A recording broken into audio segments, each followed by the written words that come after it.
तीसरा अध्याय। भगवान श्री कृष्ण का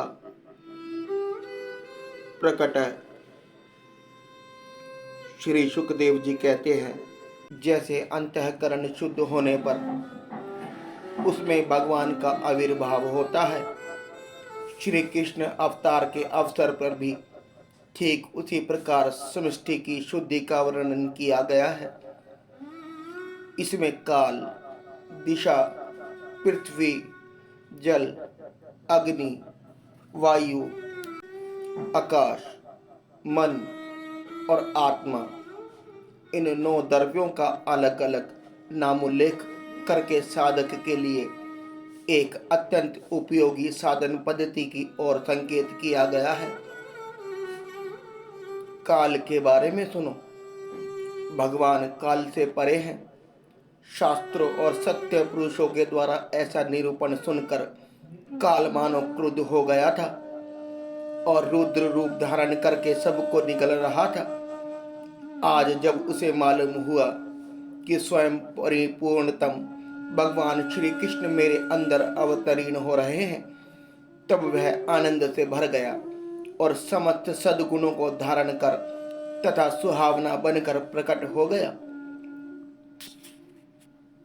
दिशा के बारे में सुनो। प्राचीन शास्त्रों में दिशाओं को देवी माना गया है। उनके एक एक स्वामी भी होते हैं। जैसे प्राची के इंद्र, प्रतीचि के वरुण आदि कंस के राज्य काल में ये देवता पराधीन कैदी हो गए थे। अब भगवान श्री कृष्ण के अवतार से देवताओं की गणना के अनुसार 11-11 दिनों में ही उन्हें छुटकारा मिल जाएगा। इसलिए अपने पतियों के संगम सौभाग्य का अनुसंधान करके देवियां प्रसन्न हो गई। जो देव एवं दिशा के परिच्छेद से रहित हैं, वे ही प्रभु भारत देश के व्रज प्रदेश में आ रहे हैं। यह अपूर्व आनंद उत्सव भी दिशाओं को प्रसन्नता का हेतु है। संस्कृत साहित्य में दिशाओं का एक नाम आशा भी है। दिशाओं की प्रसन्नता का एक अर्थ यह भी है कि अब सत्य पुरुषों की आशा अभिलाषा पूर्ण होगी। विराट पुरुष के आवंजय संस्थान का वर्णन करते समय दिशाओं को उनका कान बताया गया है। श्री कृष्ण के अवतार के अवसर पर दिशाएं मानो यह सोचकर प्रसन्न हो गई कि प्रभु असुर असाधुओं के उपद्रव से दुखी प्राणियों की प्रार्थना सुनने के लिए सतत सावधान हैं। श्री सुखदेव जी कहते हैं, पृथ्वी के बारे में सुनो। पुराणों में भगवान की 2 पत्नियों का उल्लेख मिलता है, एक श्री देवी और दूसरी भूदेवी। ये दोनों चल संपत्ति और अचल संपत्ति की स्वामिनी हैं। इनके पति हैं भगवान, जीव नहीं। जिस समय श्री देवी के निवास स्थान बैकुंठ से उतरकर भगवान भूदेवी के निवास स्थान पृथ्वी पर आने लगे, तब जैसे परदेश से पति के आगमन पर समाचार सुनकर पत्नी सज झरकर अगवानी करने के लिए निकलती है, वैसे ही पृथ्वी का मंगलमय होना, मंगल चिन्हों को धारण करना स्वाभाविक ही है। भगवान के श्री चरण मेरे वक्ष स्थल पर पड़ेंगे। अपने सौभाग्य का ऐसा अनुसंधान करके पृथ्वी आनंदित हो गए। वामन ब्रह्मचारी थे। परशुराम जी ने ब्राह्मण को दान दे दिया। श्री रामचंद्र ने मेरी पुत्री जानकी से विवाह कर लिया। इसलिए उन अवतारों में मैं भगवान से जो सुख नहीं प्राप्त कर सकी, वही श्री कृष्ण से प्राप्त करूंगी। यह सोचकर पृथ्वी मंगलमय हो गई। अपने पुत्र मंगल को गोद में लेकर पति देव का स्वागत करने लगी। श्री सुखदेव जी कहते हैं, नदियों के बारे में सुनो। नदियों ने विचार किया कि राम अवतार में सेतु बंद के बहाने हमारे पिता पर्वतों को हमारी ससुराल समुद्र में पहुंचकर इन्होंने हमें मायके का सुख दिया था। अब इनके शुभ आगमन से अवसर पर हमें भी प्रसन्न होकर इनका स्वागत करना चाहिए। नदियां सब गंगा जी से कहती थी, तुमने हमारे पिता पर्वत देखे हैं, अपने पिता भगवान विष्णु के दर्शन कराओ। गंगा जी ने सुनी अनसुनी कर दी। अब वे इसलिए प्रसन्न हो गई कि हम स्वयं देख लेंगी। यद्यपि भगवान समुद्र में नित्य निवास करते हैं, फिर भी ससुराल होने के कारण वे उन्हें वहां देख नहीं पाती। अब उन्हें पूर्ण रूप से देख सकेंगी, इसलिए वे निर्मल हो गई। निर्मल हृदय को भगवान मिलते हैं, इसलिए वे निर्मल हो गई। नदियों को जो सौभाग्य किसी भी अवतार में नहीं मिला, वह कृष्ण अवतार से मिला। श्री कृष्ण की चतुर्थ पटरानी है श्री कालिंदी जी। अवतार लेते ही यमुना जी के तट पर जाना, ग्वाल बाल एवं गोपियों के साथ जल क्रीड़ा करना, उन्हें अपनी पटरानी बनाना, इन सब बातों को सोचकर नदियां आनंद से भर गई। श्री सुखदेव जी कहते हैं, हृदय के बारे में सुनो।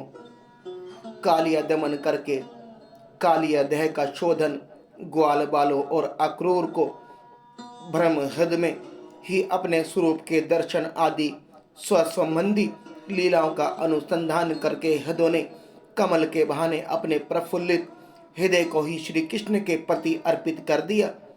उन्होंने कहा, प्रभु भले ही हमें लोग जड़ समझा करें, आप हमें कभी स्वीकार करेंगे। इस भावी स्वभाव के अनुसंधान से हम सहृदय हो रहे हैं। श्री सुखदेव जी कहते हैं, अग्नि के बारे में सुनो। इस अवतार में श्री कृष्ण ने व्योमासुर तृणाव्रत कालिया के दमन से आकाश, वायु और जल की शुद्धि की है। मर्द भक्षण से पृथ्वी की ओर, अग्निपान से अग्नि की। भगवान श्री कृष्ण ने 2 बार अग्नि को अपने मुंह में धारण किया। इस भावी सुख का अनुसंधान करके ही अग्निदेव शांत होकर प्रज्वलित होने लगे। देवताओं के लिए यज्ञ भाग आदि बंद हो जाने के कारण अग्निदेव भी भूखे ही थे। अब कृष्ण अवतार से आपने भोजन मिलने की आशा से अग्निदेव प्रसन्न होकर प्रज्वलित हो उठे। श्री सुखदेव जी ने कहा, वायु के बारे में सुनो। उदार शिरोमणि भगवान श्री कृष्ण के जन्म के अवसर पर वायु ने सुख लुटाना प्रारंभ किया, क्योंकि समान शील से ही मैत्री होती है। जैसे स्वामी के सामने सेवक प्रजा अपने गुण प्रकट करके उसे प्रसन्न करती है, वैसे ही वायु भगवान के सामने अपने गुण प्रकट करने लगे। आनंद कंद श्री कृष्ण चंद्र के मुखराबिंद पर जब शर्म जनित स्वेद बिंदु आ जाएंगे, तब मैं ही शीतल मंद सुगंध गति से उसे सुखाऊंगा। यह सोचकर पहले से ही वायु सेवा का अभ्यास करने लगा। यदि मनुष्य को प्रभु चरणाविंद के दर्शन की लालसा हो, तो उसे विश्व की सेवा ही करनी चाहिए। मानो यह उपदेश करता हुआ वायु सबकी सेवा करने लगा। राम अवतार में मेरे पुत्र हनुमान ने भगवान की सेवा की, इससे मैं कृतार्थ ही हूँ। परंतु इस अवतार में मुझे स्वयं ही सेवा कर लेनी चाहिए। इस विचार से वायु लोगों को सुख पहुंचाने लगा। संपूर्ण विश्व के प्राण वायु ने संपूर्ण विश्व की ओर से भगवान के स्वागत समारोह में प्रतिनिधित्व किया। श्री सुखदेव जी कहते हैं, आकाश के बारे में सुनो। आकाश की एकता, आधारता, विशालता और समता की उपमा तो सदा से ही भगवान के साथ साथ दी जाती रही, परंतु अब उसकी झूठी नीलामी भी भगवान के अंग से उपमा देने में चरितार्थ हो जाएगी। इसलिए आकाश ने मानो आनंद उत्सव मनाने के लिए नीले चंद्र वेदों में हीरो के समान तारों की झालरें लटका ली। स्वामी के शुभ आगमन से अवसर पर जैसे सेवक स्वच्छ वेशभूषा धारण करते हैं और शांत हो जाते हैं, इसी प्रकार आकाश के सब नक्षत्र, ग्रह, तारे शांत एवं निर्मल हो गए। वक्रता, अतिचार और युद्ध छोड़कर श्री कृष्ण का स्वागत करने लगे। श्री सुखदेव जी ने कहा, नक्षत्रों के बारे में सुनो। मैं देवकी के गर्भ से जन्म ले रहा हूँ, तो रोहिणी के संतोष के लिए कम से कम रोहिणी नक्षत्र में जन्म तो लेना ही चाहिए, अथवा चंद्रवंश में जन्म ले रहा हूँ तो चंद्रमा की सबसे प्यारी पत्नी रोहिणी में ही जन्म लेना उचित है। यह सोचकर भगवान ने रोहिणी नक्षत्र में जन्म लिया। श्री सुखदेव जी ने कहा, मन के बारे में सुनो। योगी मन का निरोध करते हैं, मुमुक्षु निर्विषय करते हैं, और जिज्ञासुवाद करते हैं। तत्व ज्ञानों में तो मन का सत्यानाश ही कर दिया। भगवान के अवतार का समय जानकर उसने सोचा कि अब तो मैं अपनी पत्नी, इंद्रियां और विषय, बाल बच्चे सबके साथ ही भगवान के साथ खेलूंगा। निरोध और बाज से पिंड छूटा, इसी से मन प्रसन्न हो गया। निर्मल को ही भगवान मिलते हैं, इसलिए मन निर्मल हो गया। वैसे शब्द, स्पर्श, रूप, रस, गंध का परित्याग कर देने पर भगवान मिलते हैं। अब तो स्वयं भगवान ही वह सब बनकर आ रहे हैं। लौकिक आनंद भी मुझे प्रभु से ही मिलेगा, यह सोचकर मन प्रसन्न हो गया। वासुदेव के मन में निवास करके ये ही भगवान प्रकट हो रहे हैं, वह हमारी ही जाति का है, यह सोचकर मन प्रसन्न हो गया। सुमन देवता और शुद्ध मन को सुख देने के लिए ही भगवान अवतार हो रहा है, यह जानकर सुमन प्रसन्न हो गए। संतों में स्वर्ग में और उपमन में सुमन, शुद्ध मन, देवता और पुष्प आनंदित हो गए। क्यों ना हो, माधव, विष्णु और वसंत का आगमन जो आ रहा है। श्री सुखदेव जी ने कहा, भद्र मास के बारे में सुनो। भद्र अर्थात कल्याण देने वाला है। कृष्ण पक्ष स्वयं कृष्ण संबंध है। अष्टमी तिथि पक्ष के बीचों बीच संधि स्वल पर पड़ती है। रात्रि योगी जनों को प्रिय है। निषिद्ध यतियों को सांध्य काल और रात्रि को दो भोगों की संधि है। उस समय श्री कृष्ण के आविर्भाव का अर्थ है अज्ञान के घोर अंधकार में दिव्य प्रकाश। निशनाथ चंद्र के वंश में जन्म लेना है तो निशा के मध्य भाग में अवतरीण होना उचित भी है। अष्टमी के चंद्रोदय का समय भी वही है। यदि वसुदेव जी, श्री सुखदेव जी कहते हैं, परिचित, इधर देवकी ने देखा कि मेरे पुत्र में तो पुरुषोत्तम भगवान के सभी लक्षण मौजूद हैं। पहले तो उन्हें कंस से कुछ भय मालूम हुआ, परंतु फिर वे बड़े पवित्र भाव से मुस्कुराते हुए स्तुति करने लगी। माता देवकी ने कहा, प्रभु, वेदों ने आपके जिस रूप को अव्यक्त और सबका कारण बतलाया है, जो ब्रह्म ज्योति स्वरूप, समस्त गुणों से रहित और विकारहीन है, जैसे विशेष रहित, अनिवर्चनीय, निष्क्रिय एवं केवल विशुद्ध सत्ता के रूप में कहा गया है, वही बुद्धि आदि के प्रकाशक विष्णु आप स्वयं हैं।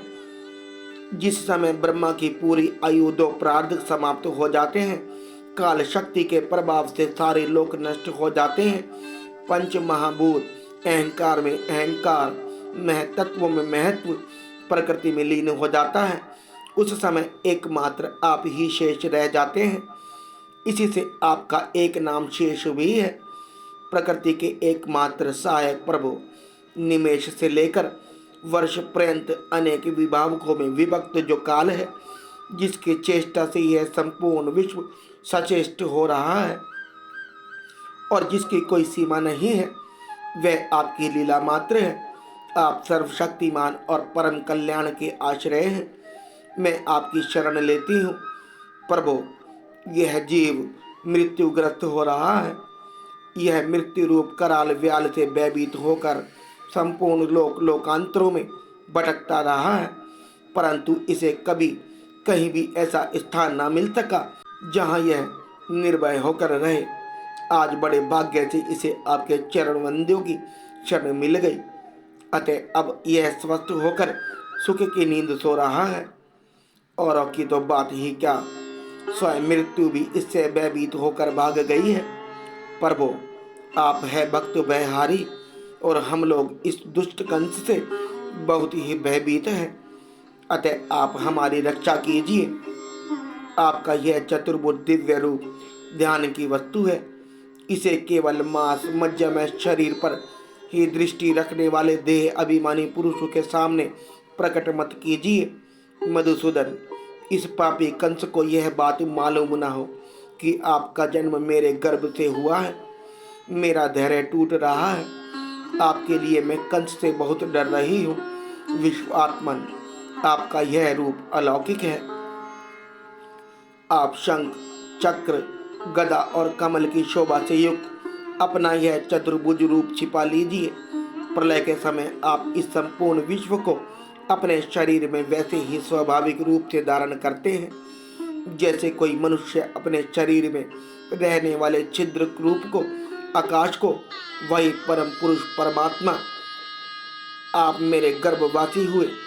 यह आपकी अद्भुत मनुष्य लीला नहीं तो और क्या है। श्री भगवान ने कहा, देवी, स्वयंभू मनवंतर में जब तुम्हारा पहला जन्म हुआ था उस समय तुम्हारा नाम था पृश्री और ये वसुदेव सुतपा नाम के प्रजापति थे। तुम दोनों के हृदय बड़े ही शुद्ध थे। जब ब्रह्मा जी ने तुम दोनों को संतान उत्पन्न करने की आज्ञा दी तब तुम लोगों ने इंद्रियों का दमन करके उत्कृष्ट तपस्या की। तुम दोनों ने वर्षा, वायु, घाम, शीत, उष्ण आदि काल के विभिन्न गुणों को सहन किया और प्राणायाम के द्वारा अपने मन के मल को धो डाला। तुम दोनों कभी सूखे पत्ते खा लेते और कभी हवा पीकर ही रह जाते। तुम्हारा चित्त बड़ा शांत था। इस प्रकार तुम लोगों ने मुझसे अभिष्ट वस्तु प्राप्त करने की इच्छा से मेरी आराधना की। मुझ में चित्त लगाकर ऐसा परम दुष्कर और घोर तप करते करते देवताओं के 12,000 वर्ष बीत गए। पुण्यमयी देवी, उस समय मैं तुम दोनों पर प्रसन्न हुआ क्योंकि तुम दोनों ने तपस्या, श्रद्धा और प्रेममयी भक्ति से अपने हृदय में नित्य निरंतर मेरी भावना की थी। उस समय तुम दोनों की अभिलाषा पूर्ण करने के लिए वर देने वालों का राजा मैं इसी रूप से तुम्हारे सामने प्रकट हुआ। जब मैंने कहा कि तुम्हारी जो इच्छा हो मुझसे मांग लो, तब तुम दोनों ने मेरे जैसा पुत्र मांगा। उस समय विषय भोगों से तुम लोगों का कोई संबंध नहीं हुआ था, तुम्हारे कोई संतान भी न थी। इसलिए मेरी माया से मोहित होकर तुम दोनों ने मुझसे मोक्ष नहीं मांगा। तुम्हें मेरे जैसा पुत्र होने का वर प्राप्त हो गया और मैं वहां से चला गया। अब सफल मनोरथ होकर तुम लोग विषयों का भोग करने लगे। मैंने देखा कि संसार में शील, स्वभाव, उदारता तथा अन्य गुणों में मेरे जैसा दूसरा कोई नहीं है। इसलिए मैं ही तुम दोनों का पुत्र हुआ और उस समय मैं पृथ्वी गर्भ के नाम से विख्यात हुआ। फिर दूसरे जन्म में तुम अदिति और वसुदेव कश्यप हुए। उस समय भी मैं तुम्हारा पुत्र हुआ। मेरा नाम था उपेंद्र। शरीर छोटा होने के कारण लोग मुझे वामन भी कहते थे। सती देवकी, तुम्हारे इस तीसरे जन्म में भी मैं उसी रूप से फिर तुम्हारा पुत्र हुआ। मेरी वाणी सर्वदा सत्य होती है। मैंने तुम्हें अपना यह रूप इसलिए दिखला दिया है कि तुम्हें मेरे पूर्व अवतारों का स्मरण हो जाए। यदि मैं ऐसा नहीं करता तो केवल मनुष्य शरीर से मेरे अवतार की पहचान नहीं हो पाती। तुम दोनों ने मेरे प्रति पुत्र भाव तथा निरंतर ब्रह्म भाव रखना। इस प्रकार वात्सल्य, स्नेह और चिंतन के द्वारा तुम्हें मेरे परम पद की प्राप्ति होगी। श्री सुखदेव जी कहते हैं, भगवान इतना कहकर चुप हो गए। अब उन्होंने अपनी योग माया से पिता माता के देखते एक साधारण शिशु का रूप धारण कर लिया। तब वसुदेव जी ने भगवान की प्रेरणा से अपने पुत्र को लेकर सूति का गृह से बाहर निकालने की इच्छा की। उसी समय नंद पत्नी यशोदा के गर्भ से उस समय योग माया का जन्म हुआ, जो भगवान की शक्ति होने के कारण उनके समान ही जन्म रहित है। उसी योग माया ने द्वारपाल और पूर्ववासियों की समस्त इंद्रिय वृत्तियों को हर ली। वे सब के सब अचेत होकर सो गए। बंदी गृह के सभी दरवाजे बंद थे। उनमें बड़े बड़े किवाड़, लोहे की जंजीरें और ताले जड़े हुए थे। उनके बाहर जाना बड़ा ही कठिन था। परंतु वसुदेव जी भगवान श्री कृष्ण को गोद में लेकर ज्यों ही उनके निकट पहुंचे, त्यों ही वे सब दरवाजे आप से आप खुल गए। ठीक वैसे ही जैसे सूर्य उदय होते ही अंधकार दूर हो जाता है। उस समय बादल धीरे धीरे गरज कर जल की फुहार छोड़ रहे थे। इसलिए शेष जी अपने फनों से जल को रोकते हुए भगवान के पीछे पीछे चलने लगे। उन्हीं दिनों बार बार वर्षा होती रहती थी।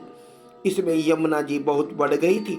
उनका प्रवाह गहरा गया और तेज हो गया था। तरल तरंगों के कारण जल पर फेन ही फेन हो रहा था। सैकड़ों भयानक बवर पड़ रहे थे। जैसे सीतापति भगवान श्री राम को समुद्र ने मार्ग दे दिया था, वैसे ही यमुना जी ने भगवान को मार्ग दे दिया। वसुदेव जी ने नंद बाबा के गोकुल में जाकर देखा कि सब के सब गोप नींद से अचेत पड़े हुए हैं। उन्होंने अपने पुत्र को यशोदा जी की शैया पर सुला दिया और उनकी नवजात कन्या लेकर वे बंदी गृह में लौट आए। जेल में पहुंचकर वसुदेव जी ने उस कन्या को देवकी की शैया पर सुला दिया और अपने पैरों में बेड़ियां डाल ली तथा पहले की तरह वे बंदी गृह में बंद हो गए। उधर नंद पत्नी यशोदा जी को इतना तो मालूम हुआ कि कोई संतान हुई है, परंतु यह जान न सकी कि पुत्र है या पुत्री, क्योंकि एक तो उन्हें बड़ा परिश्रम हुआ था और दूसरे योग माया ने उन्हें अचेत कर दिया था।